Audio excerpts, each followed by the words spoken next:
এইটা দেখে কি আপনারা বুঝতে পারছেন এটা কিসের তরকারি? বাজারে কিন্তু এই সময় প্রচুর পাওয়া যাচ্ছে। তো চলুন আমি দেখিয়ে দিই। এটা হলো ওল।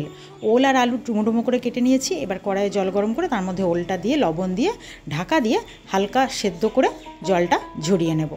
তারপর একটা পাত্রে বেশ কিছুটা চিংড়ি মাছ নিয়ে লবণ হলুদ মাখিয়ে নিয়েছি। এবার কড়াইয়ে সর্ষের তেল গরম করে চিংড়ি মাছটা হালকা ভেজে তুলে নেব।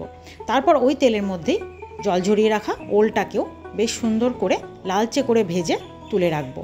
তারপর বাকি তেলের মধ্যে আলুগুলোকেও বেশ হালকা লালচে করে ভেজে তুলব। তারপর যে বাকি তেল থাকবে, আর যদি তেল না থাকে তেল দিয়ে জিরে তেজপাতা শুকনো লঙ্কা ফোড়ন দিয়ে কুচনো পেঁয়াজ দিয়ে বেশ লালচে করে ভেজে নিতে হবে। এবার ওই ভাজার মধ্যে আগে থেকে পেস্ট করে রাখা আদা টমেটো কাঁচা লঙ্কার পেস্ট করে সেটা দিয়ে তার মধ্যে স্বাদ অনুযায়ী লবণ হলুদ জিরে গুঁড়ো কাশ্মীরি লঙ্কা গুঁড়ো আর একটু চিনি দিয়ে খুব ভালো করে মশলাটাকে কষিয়ে নিতে হবে। অল্প জলও দিয়ে দিতে হবে মশলা কষানোর জন্য।